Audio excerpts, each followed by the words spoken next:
I have something here. This is a little unusual for the show. I know it's not a story. It's kind of a mashup of stories. Okay. And it was shared on the Anonymous channel. And no, it's not a Ben Shapiro thing. I don't know why the Ben Shapiro thing popped up there, but hold on. What happened to my video? It's gone. It has disappeared. Oh, no. Malinformation has been purged. Here we go. This is a montage of the last few, not few, maybe the last couple weeks from different news organizations around the country. This is February 11th in Idaho.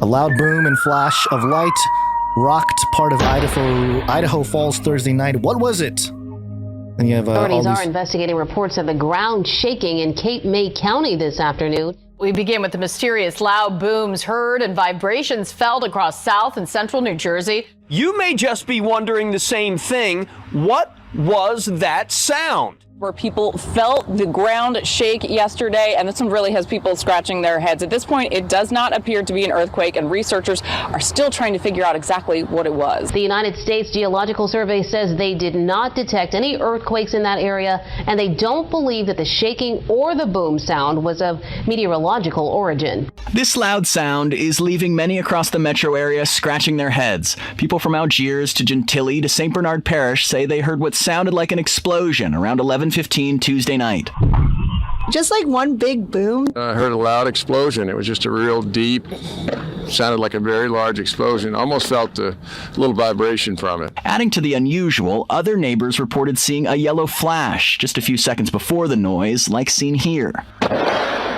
It was just scary. All of a sudden, everything was quiet, and then all of a sudden, an explosion, you know? There were also some reports it could be a meteor, but NASA says there was no significant activity over the New Orleans area. Furthermore, they say there was no scheduled test activity at Stennis Space Center during the time that could account for the noise. Big boom overnight rocked the west side of Port Arthur. And tonight, many are asking, what was it?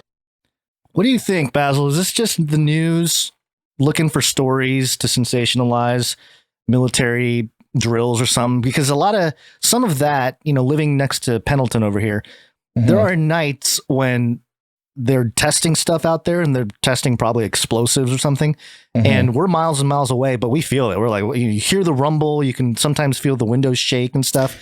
Yeah. Well, and there is the maritime right, there's an shooting island center out there too, where they will shoot the ship guns. Right. So it seems to me like what these people are experiencing is similar to that, but the difference is, it's not happening just here in Orange County or California. It's happening all over New Jersey, Texas, New Mexico. What do people Idaho. think it is? Like, what are the theories? They don't really know. Well, I've seen some people suggest they are blowing up DUMBs, deep underground military bases. Some of the bad rat lines, where the pedo lines are being shut down or something underground. Sure, yeah. Other people are saying that, this is it. It's a CERN opening portals. I mean, you can go as wild as you want, but in terms of like an actual thing, I don't know. I mean, to me, it just sounds like military experiments, and, they're just maybe doing it in places where they hadn't before, and citizens are experiencing something similar to what we have here, or at least in where I live, where, when they do military stuff, you can feel it late at night and stuff.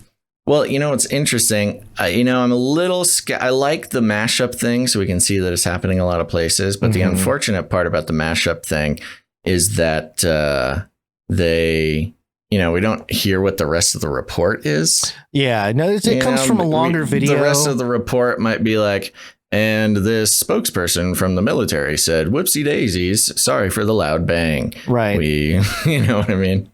Yeah, well, yeah, the mashup didn't have any of that. It did have some of the explanations from NASA and, local. Oh, what are the explanations from NASA? No, it said in here, the NASA said that there's no meteoric activity and stuff like that. So, yeah. Who knows? But it's interesting because I remember 10 years ago, people were talking about loud booms, And I remember Chris White it's happened debunking, as long as we've been doing our thing. Yeah, which is why I find it interesting. Chris White had debunked some of the claims because, some people, some of the viral videos at the time, they were faking it. They were just placing a boom sound over whatever and pretending like there was a loud boom. And, Chris White was able to debunk some of those claims. Mm-hmm. That being said, I know people are hearing things, and again, who knows what's going on, but it's clear that there's no publicly transparent way to know any of it. So yeah, I don't know, man. I tend to think military or some kind of, because you think about the way I think about it too. Like when you watch movies and stuff, how like stuff happens, things blow up, and it's like, you always wonder, like, where are the people? If it's not like, in a public space, it's like, do people hear this? Or, so it could be something like that where there's some battles taking place and they're just keeping the collateral damage out of reach, but people can still hear it. So who knows? What do you think? What do you think it is? I don't know. I don't have any good ideas. Well, the other part of this that's weird is that the mainstream news is picking up on it. Like there's always a little bit of skepticism for me. I was like, okay, is it just an interesting story or what is it really? Part of it is, if you keep in mind the media being sort of a tool of the establishment, keeping the mystery alive for some reason might be, the most beneficial thing, or mystery and fear. Mm-hmm, right. Yeah. So it could have some control aspect to it. I just really don't know. That's interesting. I never hear cool stuff like that, man. Well, I'm interested too, because this is a theme that we're seeing now, is the fear element we're moving on from fear of COVID. And so I feel like they're throwing out a whole bunch of stuff to kind of take the place of that COVID fear. They certainly are. The Russia thing is big. Obviously, that's the big narrative. The Ukraine, it's World War III, that whole thing.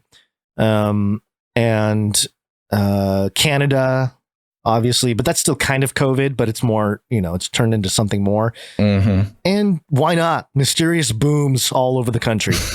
Just to keep people, keep them distracted, keep them thinking about something else. Mm-hmm. Yeah. Or maybe Russia's invading.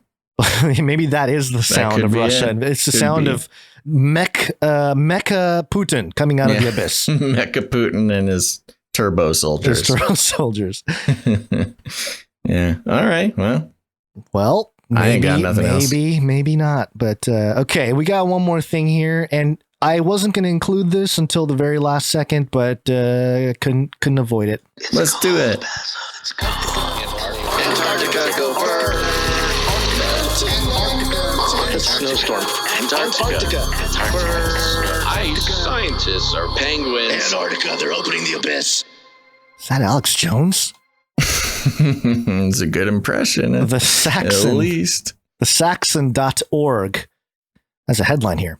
What research do Ukrainians do in Antarctica? Why? Mixing all the different elements together. Why is this being asked? When did this come out? Came out yesterday. So they knew all the Antarctica. Well, I don't know. They knew the Ukrainian stuff in the midst of the Ukrainian crisis. Yeah. They're like, oh, let's just do a story on Ukraine and Antarctica. So those dumb Canary Cry boys will pick it up and talk about it on their show. We'll get them really riled up. What research do Ukrainians do in Antarctica? It says here, thanks to the acquisition. Sounds like the setup of a joke. Hey, everybody. Thanks for being here tonight. We're just going to have some fun here. I'll start off. Hey, what research do Ukrainians do in Antarctica?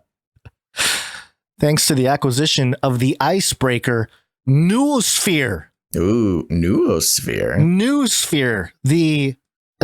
The probably first used by Pierre Teilhard Desjardins, the Jesuit, in 1925, talking about the global hive mind.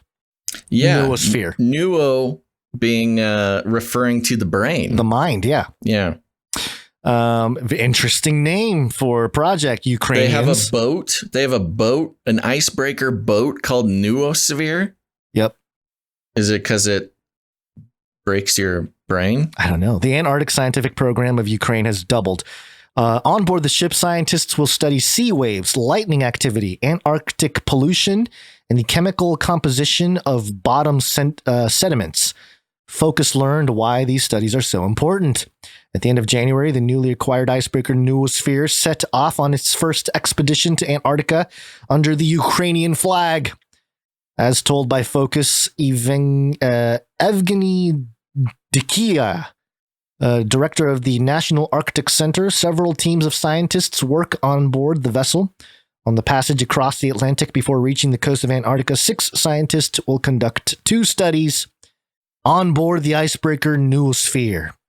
The first study is radio oceanography. That is the study of sea waves using radio waves. Quote, today, there's no high-quality model in the world that allows you to clearly predict what exactly the waves will be like under various weather conditions, although this is very much in demand in shipping. Scientists from all over the world are working on this, and radio oceanography is just one of the methods to improve these models. Some wave-on-wave action, baby. The second study is concerning thunderstorm fronts. Ukrainian scientists have been studying planetary thunderstorm activity for a long time, says the director of the Antarctic Center. This is done using 3 antenna complexes. One is installed at the... okay, we got details. Great. An antenna was specially installed on the Noosphere, which will take place in the place where the greatest thunderstorms form, which will make it possible. Translation. Which will make it possible to obtain new information. Another group of scientists, 15 to 16 people, will board a ship in Chile where the icebreaker makes a stop. They will also work on board the Noosphere for a month. This is interesting. So in the midst of the Ukraine crisis, the Ukraine being like the center focal point of all geopolitics, at the same time, we've been tracking how recently, Antarctica is seen as this future frontier, A, ideologically, B, capitalistically, and C, geopolitically, where it's not so much just a neutral zone anymore, but it must be colonialized by ideas and countries, not just for science anymore. And so, I'm more fascinated, not so much with the actual content of the story. However, Noosphere wave on wave action sounds like something a rabbit hole I could go down. But the media, the messaging here. Well, there's a couple. There's a few more things here. Quote, now we find in Antarctica something that should not be there at all. Microplastics. And Ukrainians, as well as persistent organics from the agricultural sector and pharmacology, pesticides, herbicides, even antipsychotics. Antipsychotics? Antipsychotics. That is an interesting thing for them to mention, because that was a big problem with the drug manufacturers in India, and also connects with the wastewater surveillance we've been keeping track of, which is these antipsychotic drugs. They don't break down. Like, they go into your body, they do their work, whatever they do there, and then you lose them in your waste, and it goes into the wastewater, and they don't break down. It's just antipsychotics floating around in the water. And then a lot of cities, they sort of purify the water and put the water back out to, water the plants or whatever. But you follow the watershed all the way to the ocean and inevitably to Antarctica. It makes total sense that you'd find pharmaceutical drugs in the ice frozen down there.